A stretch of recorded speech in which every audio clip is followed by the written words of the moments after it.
Hello, and welcome to Money Matters TV and our segment called Growth Stories, where we hear from entrepreneurs and advisors who share secrets and advice on what business owners need to know to grow. My name is Mike Verrill. I'm the host, and I'm the vice president of Sharp Financial Group. The problem for business owners is fractured business and personal financial advice, and our solution is a unique integrated financial management approach. We've unified business advisory, accounting and tax, wealth management, investment banking, and family office services in a way that creates maximum value and helps business owners and their families achieve extraordinary things. From time to time, issues involving life sciences, healthcare, technology companies may be discussed on this show. Those discussions are not and should not be viewed as financial advice. Moreover, since the show is pre-recorded and shown at a later date, some of that advice may no longer be relevant. You should always seek advice from your financial advisor before entering into any financial transaction. I'm joined today by my co-host, Katie Wenger. Katie is a transaction and advisory associate with CBRE, a global real estate consulting firm. She specializes in providing high-growth companies in the Philadelphia region real estate strategies that support their business objectives. Katie is an advising member of the Philadelphia Alliance for Capital and Technology, also known as PACT, and is very active in the Women's Network in Philadelphia. Katie, as always, great to see you, and thanks for co-hosting Growth Stories with me. Absolutely. Great to be here. Thanks, Mike. So right now, from an economic standpoint, we're in a very high inflationary period, and I was curious what you're seeing and what you're talking to clients, landlords, and tenants about when it comes to the kinds of real estate decisions they're making in regards to that high inflation environment. Sure. It's certainly having an impact, I think, on all parts of life. And in the commercial real estate world, what we're seeing is landlords really holding firm on pricing, especially in really highly amenitized. So markets such as King of Prussia or Conshohocken with great amenities, great access, they're staying pretty firm. And we're seeing record high pricing for office assets there. As for a lot of other types of commercial real estate, it kind of, industrial continues to be incredibly strong. Retail tends to be strong. And of course, your Class B, maybe Class C office assets are kind of going through a true change in really what their direction may be for the future. Interesting. Well, I'll have to keep an eye on that as we go through and see how much longer inflation lasts in the environment and Fed decisions impact that. So we'll definitely check back on that and see what your updates are. I'm really excited to hear from our guest today, who's been supporting minority business owners for most of her career. But before we do, we have a question from one of our viewers. Ed Best from Philadelphia would like to know, is it wise to have an inspection of a commercial property before buying it? And then what is the average cost? Obviously, that can depend greatly on property type and size, Katie, but if you could give us some direction of where you might help Ed and some advice you might provide to him. Yeah, absolutely. Edward, thanks so much for the question. I think it's a good one. I think it's always good to consult with a market expert. So as Mike pointed out, depending on what type of property, what you're evaluating there, it's really great to have an advisor or somebody to lean on who is an expert in that and can really guide you in the right direction and also reference you to, people who are experts in that inspection or whatever maybe further issues might be for the property. And of course, costs can vary, again, depending on the product type and what type of service might be needed in that scenario. All right, great. That's great advice, Edward. Hopefully that was helpful. Thank you very much, Katie. And it's always great to hear from our viewers and to send questions in a further episode of Money Matters TV. Please stay tuned for this information. You can have your questions answered on Money Matters. Please go to our website, money-matterstv.com. On our homepage, click on the banner on the right that says, Send us your questions. While you're on our website, you can find information about our host and guests, as well as show notes and links about this show and past shows. Money Matters is also available as a podcast on iTunes and Stitcher, so you can listen to Money Matters while you're on the go. That website address, again, is money, matters, MATTERS TV.com. Our guest today has served as the president of the Enterprise Center located in West Philadelphia since 1992. In that time, through her and her team's efforts, they've helped generate over $6 million in business contracts, helped raise over $100 million in financing that helps those businesses grow, and created nearly 3,000 jobs. She's also recognized as an Eisenhower Fellow. We are pleased to have on the show today Della Clark, president of the Enterprise Center. Della, Katie, and I are very honored to have you join us, and we're looking forward to hearing more about your story today. Thank you. Thanks, Mike and Kate. It's a pleasure to be here. Yeah, it's great to have you today, Della. We really appreciate your time. And, something that stood out to me immediately is creating 3,000 jobs on a community such as Philadelphia and West Philadelphia specifically. Can you take us back to 1992 and tell us a little bit about the spark and really what started, your long career path here with the Enterprise Center? Yeah, well, I do want to say to Mike and Katie, I am not the founder of the Enterprise Center. I joined the organization after it was founded about 2 years later. So it's about a 32-year organization. And so it was still in its infancy stage when I joined the organization. And it was my first time working for a nonprofit organization because I had come out of the for-profit world. But it was at a point where it needed a vision. And I often say that was the biggest attribute that I brought to the organization was the ability to see things other than exist. And I was excited to focus on small businesses. And I do want to say to you that you mentioned the 3,000 jobs, but those jobs came about the 7 years prior to COVID. So the last 2 years, we have not had the same results we had the 7 years before. Yeah, and I guess that's understood. And, obviously jobs in the COVID area have, particularly in certain industries, have been significantly impacted in a negative way. So we're hoping the best for a turnaround from a job standpoint. But you're not originally from Philadelphia, Della, are you? Where did you come from? Where were you born? Where did you grow up? I was born in a small town outside of Dallas called Tyler, Texas. I left Texas to go to school in Washington, D.C. at American University. And from there, I lived in about 5 or 6 places before I ended up here in Philadelphia. And I met my husband here and been here ever since. What brought you to Philadelphia? I was working for a company at that time called Martin Marietta, but now it's called Lockheed Martin. That's great. What were you doing for them? I was in sales, Okay. which works very well, Mike and Katie, as you think about nonprofits having to raise money. So I was able to use my sales background to help the Enterprise Center. That's wonderful. So when you went to Washington, D.C. for college, is that where you really stemmed this desire to work in this kind of sales role? And then how did that sales role get you into the nonprofit sector? Really, I love to hear about your transitions from each of your points in kind of path to the Enterprise Center. Well, when I got out of college and I joined the Enterprise Center, when you work in the corporate world, you end up judging yourself by the size of your paycheck, by the size of your office, the number of people that report to you. And so I did not like that world. And so I decided on my own to leave the for-profit world. And at that time was considering entrepreneurship and thinking about my next steps. And a friend of mine called me up and told me about the Enterprise Center. And I had never considered nonprofit, but after thinking about it and joining the Enterprise Center, I recognized it was my calling and that everything I had achieved and done prior to joining the Enterprise Center was really preparing me for the role I'm in today.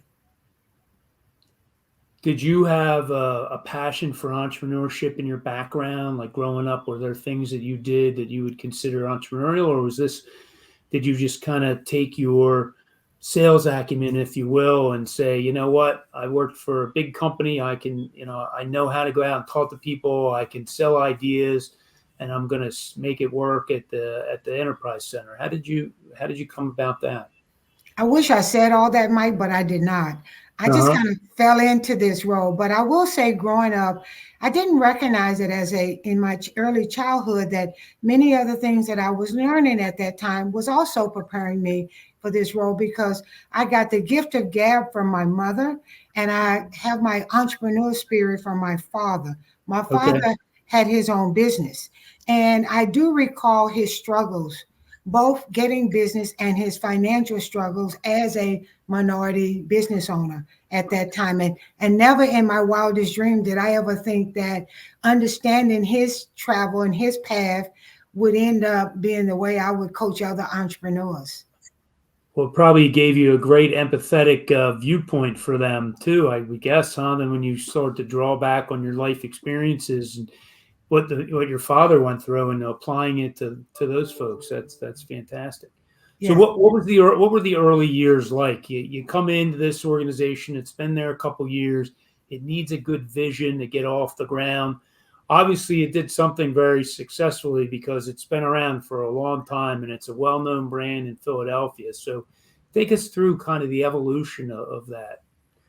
Well, when I first started, we were renting space, and so I called up at that time the chair of our board, David Thornburg, and I said, we're going to buy a building. And he said, you just started here and we don't have any money. And I knew then that, I had to bring him along and everyone else to believe that we could do better. And so we were able to purchase the old American Bandstand building at 46 and Market. And I am pleased because when we moved in there 25 years ago, we did not have any debt. And that's when I really learned that I could transfer my sales skills into fundraising on behalf of the Enterprise Center. That's tremendous. Who were some of the people that helped support the early acquisition of the building? Ben Franklin Technology Partners of Southeastern Pennsylvania. We got federal support, city support, state support, foundations, corporations. It took everyone to help us achieve that goal to move into the building. And the reason we wanted to move into the Enterprise Center without any debt is because when you're working with a population of entrepreneurs who have little cash reserve to start that business, who have little assets for a loan, you cannot be financially induced by your own pressure of your own debt and challenges that you can't help them succeed. So it was important that we open up our doors with very little or no debt. You have to be a good example, right? Yes. Yes, absolutely. So talking a little bit more about those companies that you do help, or those individuals that you do help, and those entrepreneurs, can you tell us a little bit more about what the Enterprise Center offers individuals and kind of the support you provide to them? Well, we certainly have changed as an organization than what we were 30 years ago. Today, we sit on 3 pillars. The first one is business, which is entrepreneurship, which is our oldest pillar. We've been doing this for 32 years. The second one is capital. We've been in the capital business now for probably almost 15 years. We also are a CDFI, which stands for Certified Development Financial Institution. It is a designation under the U.S. Department of Treasury. And then we are a CDC. We have a community development corporation where we're working on commercial corridors and trying to transform our neighborhoods and dilapidated buildings in West Philadelphia as a starting point. And so our focus is primarily working with minority enterprises, both Black and brown, and they tend to fall in about 3 or 4 industry sectors, mostly service. We're in the food business. We own a culinary center. We work with construction firms, technology firms, distribution and service-related industries are primarily sectors that our entrepreneurs come to us already started their business in. That's incredible. Did you sorry, Katie, those industry sectors, did those evolve over time? Did you go out and look at the market and say, here's the opportunities, and then find entrepreneurs that were interested in those, or were those ideas brought to you by entrepreneurs looking for support in those sectors? Like, how did those come about? Well, one of the challenges I want to bring to you and Katie's attention is that the challenges 30 years ago when I joined the Enterprise Center are the same challenges that minority enterprises have today. They have little cash reserve. They have very few assets for collateralization of loans. And in many cases, they represent first generation of entrepreneurship. So you tend to have these entrepreneurs come to us in industries where there is low capital formation and startup costs, which tends to be service related industries. I think that if there was more wealth in the minority communities, you would have more advanced technologies where there's long cycle of product and development, or owning their own manufacturing facility that is highly capital intensive. We don't have that because there's no capital to start that business. And that's been one of our biggest challenges in moving enterprises to advanced technology and different industry sectors. Right. Interesting. Yeah, I didn't think about that, but that's a good point. So how do you, I know you have a new innovation fund coming. Is that one of the ways or the vehicles that you have to use to try to encourage that investment? Yes, it is called Innovate Capital Growth Fund. I am pleased to let you and Katie know that on February the 8th, we were officially approved and we received our license February 25th, and we are now operationalizing to invest on an average of about $2 million, not in startups, but in growth organizations that are comprised of Black and Brown founders and CEOs who want to now scale up, do some acquisitions, innovate new product and services, and round out their management teams where they traditionally didn't have capital to do so. Wow. So what did you have to go through to, I mean, obviously that was something that didn't happen overnight. Take us through what you dealt with trying to get that up off the ground and then finally get that notice on in February that it was live and ready to go. You and Katie will have to have me back for another show. That's been a long ball game, okay? All right. Give us some teasers. Give us some teasers for the next show. Yes. What are some highlights that really that you remember along the way of things that you dealt with or folks you had to convince, and what was that like? Well, first of all, the capital markets has not been receptive or said publicly, we're going to bet on minority enterprises. So that was one of the challenges. And so we could have certainly started up a venture capital fund, which primarily deals with early stage and primarily tech. And there has certainly been many minority-led venture funds started up. Private equity tends to do more mature firms, a different type of strategy. So we strategically decided to pursue a SBIC, which is regulated by the SBA. But we didn't recognize at that time how long it was going to take to go through their application process. Okay. And so that has been, I've actually have worked on Innovate for about 7 years, but very intensely the last 4 years of the 7. Wow. Yeah. So certainly a long ball game. You weren't kidding when you mentioned that. So, what really, when you kind of first came up with that idea to, I obviously, getting more capital to these types of firms, but why did you decide on that level of growth to really, was it a lack of that type of representation or a combination of, getting more funding to those types of companies? What was really the driver of that decision making?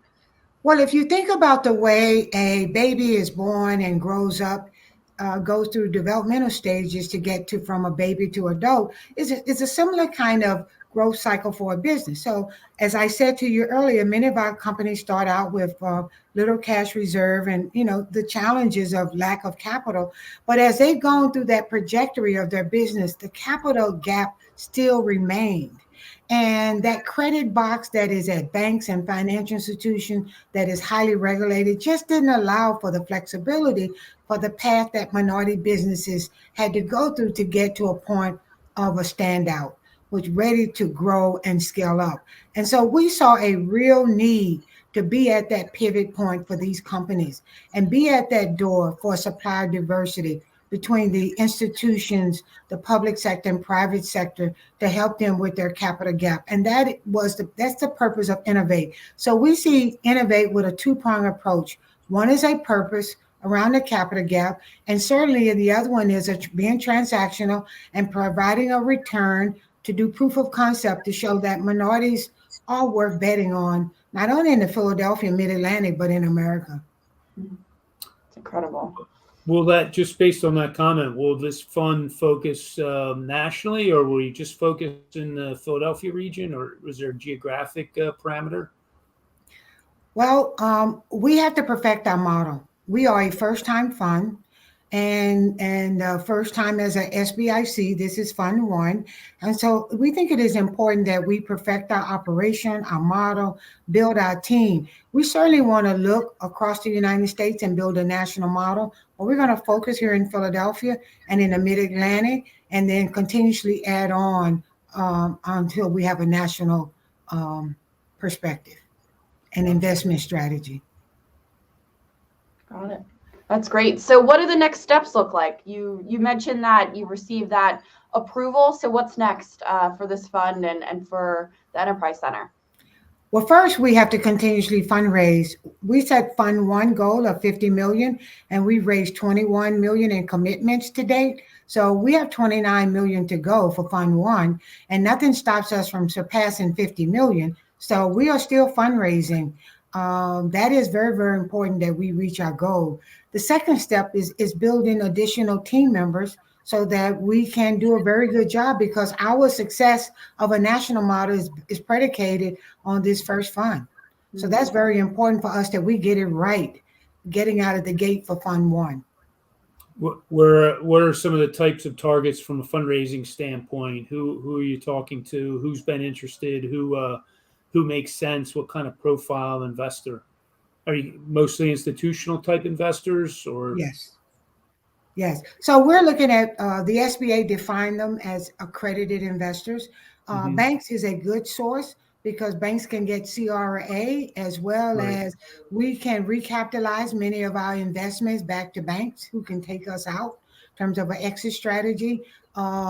Wealthy family offices, foundations, corporations can be invested, particularly corporation institutions with who's made a commitment for supplier diversity, because making that kind of commitment and the minority enterprises not having the capital to fulfill those contract opportunities is a door we want to be at as well.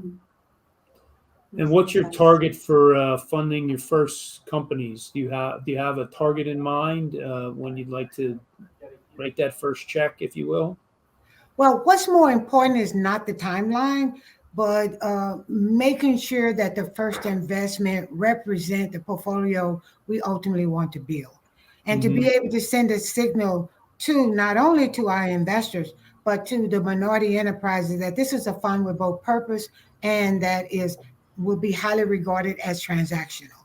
And so this first deal, we're going to take our time to make sure that we go through a due diligence process and select that right founder and CEO who, what I would say, have emotional intelligence, who have who has a high financial intelligence and know how to navigate through all of the hurdles that they will come to reach it and hit it big. And will you support them with some of the services that you have for entrepreneurs at the Enterprise Center? How will that partnership work, or is the kind of the fund over here and the work you do with TEC over here? Well, they certainly are two separate entities. Enterprise Center is a nonprofit, but Innovate Capital is a for-profit. We like to say that Innovate Capital is a sidecar to the Enterprise Center in a similar way our CDFI is a sidecar. Right. Okay. So we can't commingle the two. Right. They're two separate entities. But certainly the benefits of our work on the Enterprise Center will benefit Innovate. And we're not going to be the type of fund that will make an investment, roll up our sleeves and go away. Okay. We're going to roll up our sleeves even further to help these clients succeed by, because we recognize connections, to door openers for contracts and other relationships is important. Mhm. Bringing that level of expertise and surrounding it around that founder and CEO to make sure they have the right expertise around them for the decisions they have to make. And certainly helping them look at how they gain market share and opportunities Mhm. to grow their company. Because we know, Mike and Katie, that we won't get our return unless we help them grow. Right, right. You get a vested interest in seeing them succeed. I Correct. was curious. You mentioned, financial literacy, right? Important for the entrepreneur, probably understanding how to grow and scale. Are there some other traits that you've identified with all the entrepreneurs that you work with that you look for, or that are indicators for you when you think of somebody who's going to be successful over somebody who may not be? Well, anyone in business learns early on, you have to get over the word no. And you can't take no as a definitive answer. You just have to keep working it. So one of the characteristics we look for is persistence. People who are not going to give up.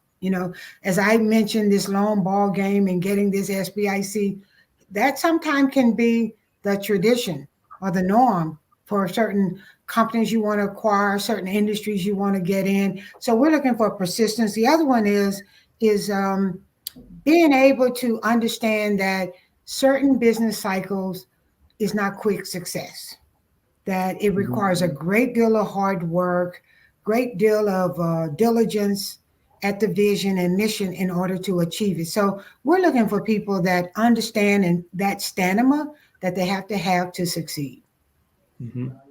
So stamina and persistence, in addition to financial literacy and some other things, and obviously industry knowledge and Right, those sorts of things. But right. that's But Mike, great. we don't like the word literacy. No. No, we think that's low level. Okay. What? We like financial intelligence. Oh, okay. There you I like go. that better Financial too. intelligence. I definitely think that takes it up a notch, right? So it's not being able to read the numbers, but actually knowing what they tell you, right? That's great. That's great. What are some books that have struck you? What are some things that you might pass along, like would-be entrepreneurs or folks looking to try to grow or succeed in their business? Is there anything that in particular that's been helpful for you, and kind of the advice that you've passed on to the entrepreneurs you've worked with?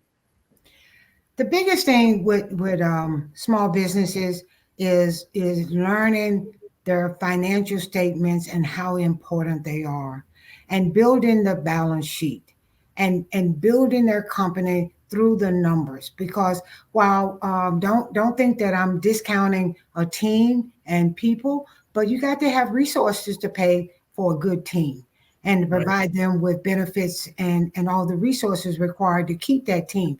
And so many entrepreneurs focus on their product, focus on their service, focus on marketing.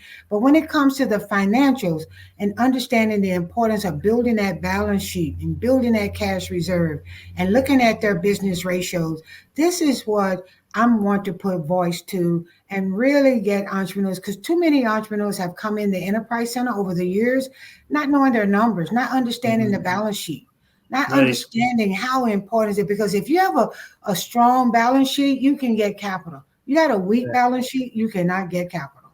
That's great advice. And I think, as you mentioned, it sounds like we could talk for a lot longer. We really enjoyed the time, Della. It's certainly flown. Katie, thank you so much for helping me co-host today. And it's been wonderful, Della. To the next upcoming guest on Money Matters TV is Thomas Martin with KR Smith Financial Group. As a reminder, you can download the podcast from iTunes and Stitcher, as well as see the programs on money-matterstv.com. Thank you for joining us for Growth Stories.